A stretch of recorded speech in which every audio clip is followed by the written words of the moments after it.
Rachel. Thank you, Miss Carla. All right, thank you. Can I ask another question for Piolo, for PJ? Because he mentioned that he's been back to acting in the movies. Can you give us a few? Gosh, I just finished doing a series with Alessandra. It's gonna come out on Netflix. It's an 8 episode series, the first of the first Netflix Filipino series that Netflix actually acquired, and I jumped to Gomburza right away for a special participation. I'm playing the role of Pedro Pelaez. I'm done shooting, and then next week. Done? Apo, just a few scenes that I had to do. It's gonna come out, I think, in December, and then next week I'm gonna start filming for The Ride, which I'm doing with Kali Chari. It's a suspense crime thriller, and it's gonna come out sometime this year as well. And then I'm jumping on to another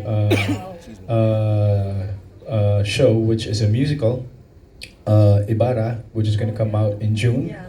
So I'll be busy with that, and shortly after that, I'm touring in July, and then there's another film I'm doing when I get back in August or September. So it's a pretty booked year. And You're making busy an understatement, ah. hindi ko rin alam kung ba't ko ginagawa to. Well, blessings keep coming in, so you just take on the challenge, and just I always get inspired when I go to an uncharted territory and challenge myself to come up with something that I've not done before. So I guess bottom line is to just really stay active, to just keep on doing what you're doing and doing what you know best. Alright, thanks PJ. Thanks, Leia. Hindi ka naman masyadong busy. Hindi ko nga alam eh. But what's amazing is he still manages to stay very fit and well. You I make think it's time- part of the territory. Just like what I said kanina, how can you enjoy your wealth if you're not healthy, di ba? So you are your own product, and for you to be able to enjoy the fruits of your hard work, you want to be mobile, you want to be agile, you want to be active. So, because we just mentioned how busy you are, what is the health regimen of Piolo Pascual? Like, what's day in your life in terms of your diet, your exercise? What is it that you do to look like that? I give importance to sleep. I give importance to positivity. Keeping your mind free of any negative elements around you, and being motivated by the things that come your way with work. And I reward myself with the food I eat, and of course a good balance of things. Hindi naman pwedeng straight ka lang dito kasi magkakaroon ng point na mabe-burnout ka, di ba? So I always make it a point to balance it out by sleeping right, eating healthy, and also exercise. I train every day. I want to be prepared for anything that comes my way, especially like I'm doing a race. So for you to be able to finish that race and finish well, you got to be prepared for that. And I guess it's important to give value to your own being, especially nowadays that there are so many things happening around us with all the chaos. In the midst of all the sufferings, it's important for us to be that light that can inspire people, and just stay positive para hindi mabigat yung pakiramdam. Optimistic and being positive. What about you, Carla? What's your health Oh, Miss regimen? Carla, what about you? Na-hot seat mo ako, Piolo and Jet. Okay, so health regimen, I try to stay active. So meaning I do strength training twice or thrice a week just to get myself active. With the pandemic, it has restarted that, so that's a good thing, I would say.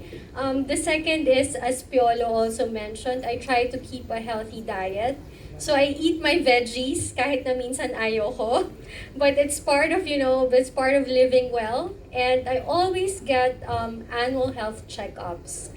So the annual health checkups will let me know if there are some things that I need to work on.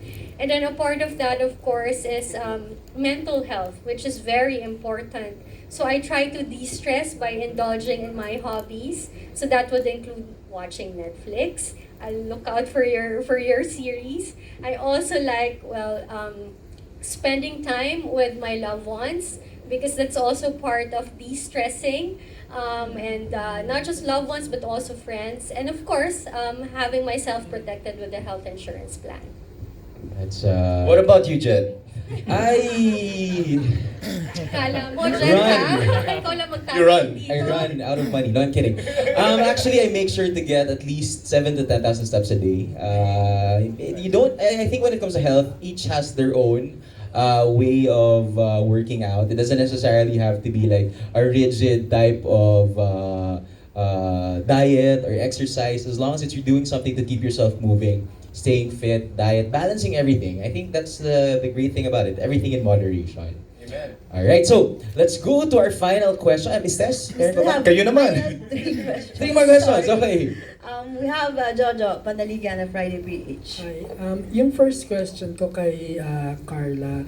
Carla, paano in-address ng Sun Life yung COVID situation, especially at its height? I understand kasi na ang kino-cover lang na illnesses ng Sun Life ay may listahan yon, di ba? And COVID came to us from out of nowhere. So, natulungan ba despite na wala yung COVID sa listahan? Okay, so that's true, no? So how did Sun Life respond? It was actually featured in one of those videos. We came out with Sun ICU Protect because we recognized that the COVID-19 situation put a lot of Filipinos in a perilous circumstance. So that particular product was meant to address that. But apart from that, before we launched the Sun ICU Protect, Sun Life also extended assistance to our policyholders who were stricken by COVID. How did we do that? We expedited claims, especially for hospitalization benefits. We expedited claims as well for death claims. Apart from that, Sun Life also gave out life insurance protection coverage for healthcare workers during that time.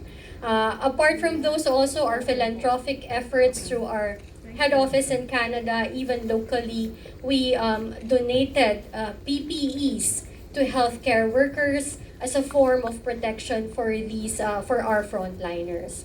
So, but as far as product is concerned, we did come out with Sun ICU Protect. Pero may chance ba na masama ang COVID sa list of illnesses? Or if something similar arises in the future, like another pandemic, knock on wood? Okay, so the way we define critical illness, COVID-19 at that time it's something new. No one was, to be honest, no one was prepared that it was gonna be a pandemic. Now, was it a critical illness at that time? Yes. But today, as far as we know, we already have the vaccines.